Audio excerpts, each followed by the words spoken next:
Welcome to A Drink of Wisdom with Nathan Drinkard. I'm Jay Wise. Thanks for spending some of your time with us. What's going on, Drink? Let's talk some sports, baby. Happy Can't, Wednesday, everybody. can't start a show without that lovely intro from your boy. Hey, and in episode 54, we're back. Champ Week is here in college basketball. The Lakers take down the Bucks and the Clippers, and we discuss the future of the Brooklyn Nets. But we begin with the coronavirus, specifically its effect on the NCAA Tournament. It was announced this afternoon that both the men's and women's championship tournaments will be played without fans. That means empty arenas for March Madness. That'll certainly be strange to watch on television. All right, Drink, let's keep it simple for this one. What was your reaction when you heard this news? You say it's going to be strange to watch on TV. I mean, that might be an understatement. Let me tell you. I would say this. As this virus has been progressing across the United States, across the world, for example, I tend to not take it serious. And so if you had to ask me this at the same time last week, I probably would have hit you with the, whatever. Sound like the flu. You know how many people the flu, how many deaths get caused by the flu every year? So at first, I kind of had a nonchalant attitude about it. As the time has passed now, you're talking about the NCAA not having fans. We got multiple NBA games that won't have fans. Your boy getting a little concerned at this point. I'm just going to call it what it is. Get a little concerned. If the NCAA is turning on, the big bucks, and they're thinking more about, hey, let's keep the fans away. Let's talk about the safety of the kids, the men and women, and then you got the NBA talking about the safety of their players. It makes you wonder. It makes you a little more, concerned, a little scared almost to say, hey man, this is a real thing. This is a real deal thing. But as far as a product on TV, not gonna lie to you, I'm interested. Listen. I don't want anyone to think that I want someone to catch the coronavirus, because I don't. But I would say I am very, very interested in seeing these games that mean so much to these young men and women that's going to get played at such a high level to get played with no fanfare inside the arena. I'm curious to see how the players respond to this. I'm curious to see how the referee responds to this. I'm curious to see how the commentating responds to this. I mean, you think about it, all these entities, whether it's the players, the refs, the commentators, they all feed off the energy of the fans. Now you don't have those fans there for obvious reasons, and, I'm just very, very interested to see. I think we're going to get a very insightful look of these games that we don't usually get because of the fans. But listen, to give credit to the NCAA president, Mark Emmett, kudos, man. Kudos.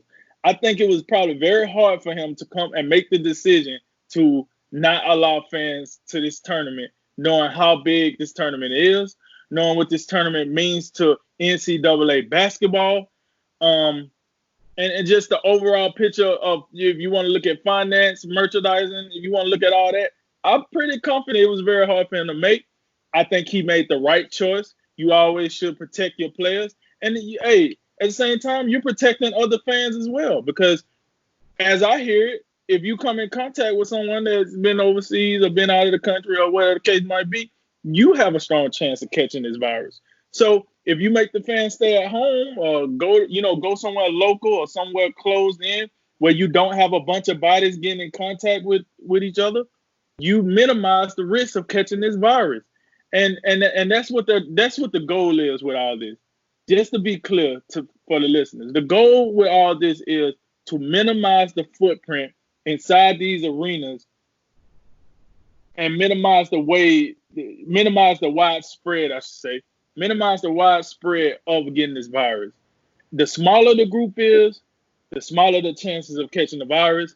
So that is why you see all this fanfare of no fans here, no fans there. So as far as my reaction to it, I think it's smart. I think it's right by the NCAA president. And I, for one, will be very interested to see this product on TV.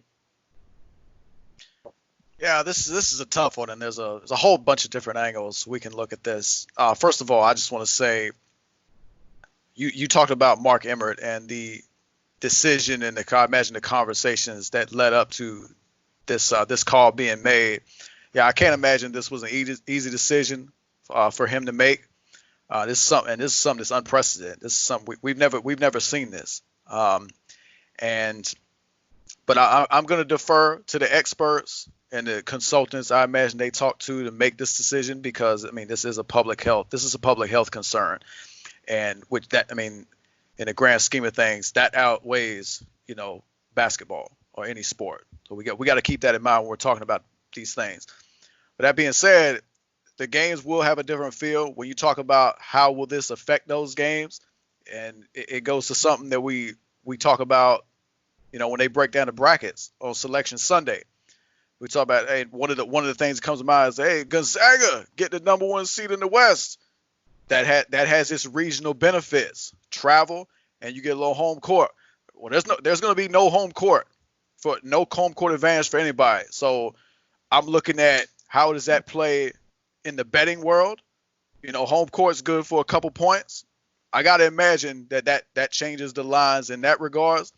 And then on the court, this is something that coaches you got to be thinking that they're thinking of, especially teams that traditionally, like your Dukes and your Gonzagas, like I said, they normally reap the benefits of a little home court, especially early on. And this is something you got to believe they're keeping in mind, and they're going to be driving into their players come next week. Hey, that whole thing where we get some energy from the home court or from the home crowd, we're not going to have that. We're going to have to do this ourselves. The road team's got, or the road team or the lesser seeded team is gonna, they're gonna be under the same circumstances as us. They're not gonna have to deal with the crowd noise.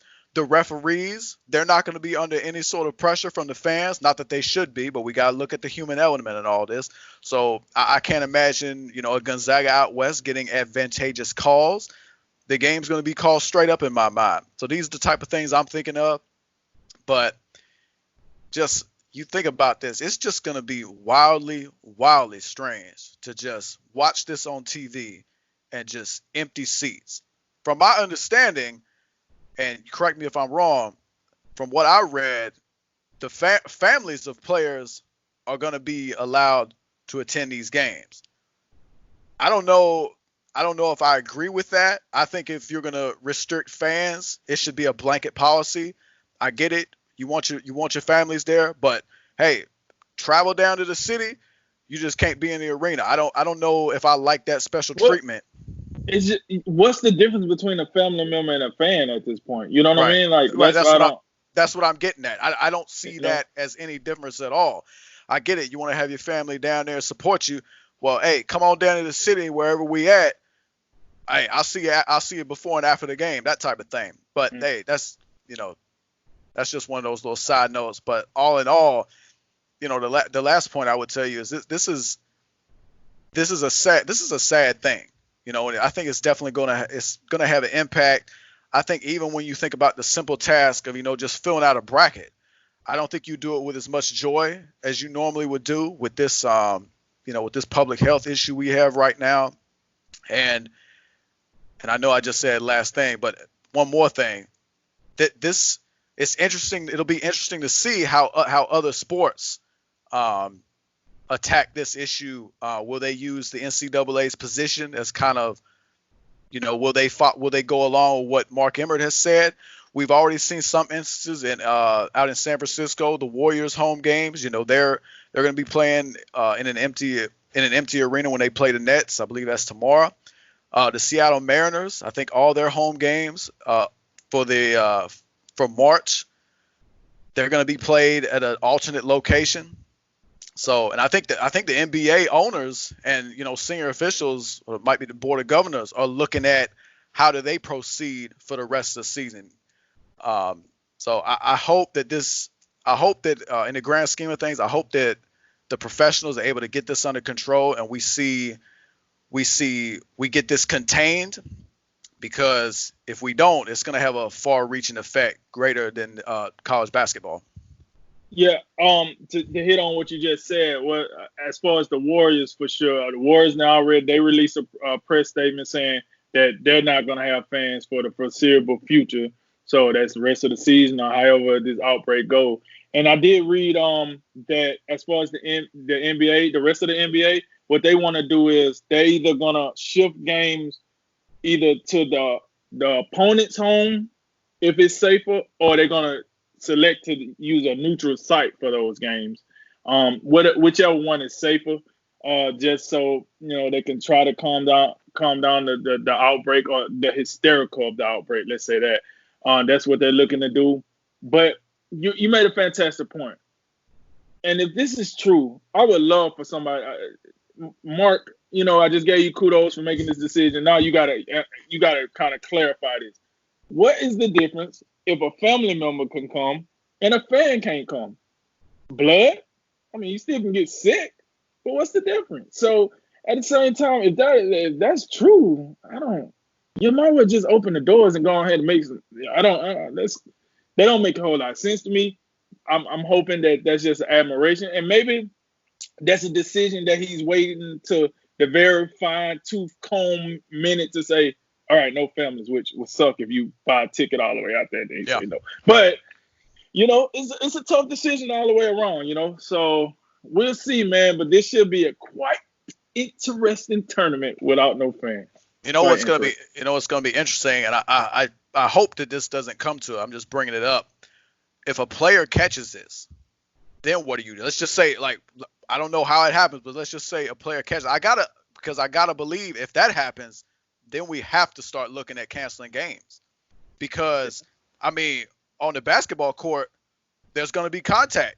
I mean, that's just the nature of the sport. I mean, it's not football. We ain't banging each other consistently, but that's just another thing we're thinking about. And something else that's interesting, the timing of this. They made this announcement earlier today, and conference tournaments. I don't think the individual conferences, the major conferences that started their play this week, which we're about to discuss, they didn't really have time to maybe fall in line with what the NCAA said. So it'd have been interesting if they'd have made this decision maybe last week. Would the major conferences have followed suit? But as it stands, the ACC, the Big Ten, SEC, and so on, they're moving forward with their tournaments. Fans are going to be at those games. And, we did see some of the mid-major conferences. The Ivy League comes to mind. They flat out canceled their tournament, which is a shame. I think I'd like to see those games take place, and it removes the opportunity for another team to get that bid. The regular season champions, I believe in the men's side it was Yale.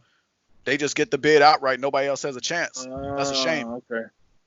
So that's how they're doing it. So that whoever won the regular season, that's who's going to get the bid. That's how they did it in the Ivy League.